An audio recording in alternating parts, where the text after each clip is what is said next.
UFOs have been the stuff of conspiracy theorists for decades, often mocked for talking about it, but maybe they shouldn't be mocked. Commander David Fravor spent 18 years as a naval aviator, a pilot.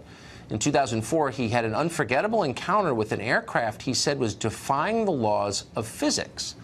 Former Commander Fravor joins us tonight. Thanks a lot for coming on tonight. Tell us what you saw. Well, we had launched on a routine training mission. When we joined up, we were told that the event was going to be canceled, and that we had real-world tasking, and we were sent out to the west. Now, take in mind that this has taken place about 100 miles southwest of San Diego, between San Diego and Ensenada, Mexico. Yep. On a clear, perfect day, blue waters. We get out to the spot where they tell us it's at. We start looking around, and both airplanes see a disturbance in the water and a white 40-foot long tic-tac shaped object just hovering above the water, going forward, back, left, right. There's no rotor wash, there's no wings, nothing. So as we drive around in a clockwise flow, we get to about the 9 o'clock position, and I said, well, I'm going to go down and check it out, and the other jet is going to stay high. So as we go down, when we get to the 12 o'clock position, it starts to mirror us. So it's in a clockwise flow, and it's on the opposite side of the circle from us. And we continue this. It's in a climb, we're in a descent. We're getting a great look at it. This whole thing takes about probably up to 5 minutes from the time we show up. I get over to the 8 o'clock position. It's at about the 2 o'clock position, and I decide I'm going to go and see what it is, and it's about 2,000 feet below me. And I cut across the circle, and as I get within about a half mile of it, it rapidly accelerates to the south in about 2 seconds and disappears. What would you estimate the speed? Oh, well above supersonic. It like a bullet out of a gun, it took off.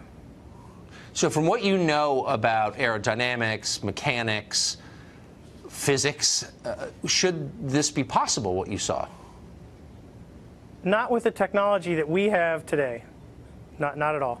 Even now, even 13 years later, is there anything that you know of capable of this kind of behavior? No, there's nothing I know of. I mean, when we saw the video with the IR, it has no exhaust, no discernible things of anything form of propulsion.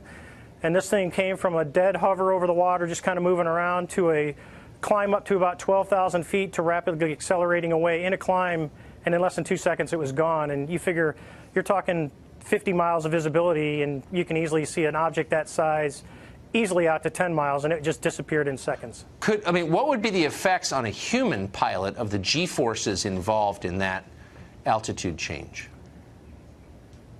Well, the altitude wouldn't be bad. It would be the acceleration of the object. That's right. Honestly, I wanted to fly it. Yeah, but, I bet. Talking to some physicists, they don't think the human body could handle that kind of force with that acceleration. It doesn't sound like the human body could. So bottom line, what do you think this was? I believe, as do the other folks that were on the flight, that when we visually saw it, that it was something not from this world. When presumably you expressed that belief to your superiors, what did they say? Actually, we caught a lot of grief getting back to the boat, and it got passed off as an event that no one could explain.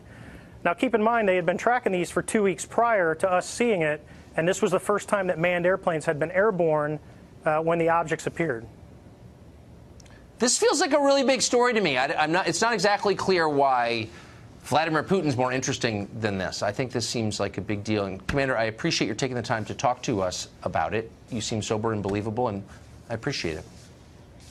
Well, thank you very much, Tucker. Thanks.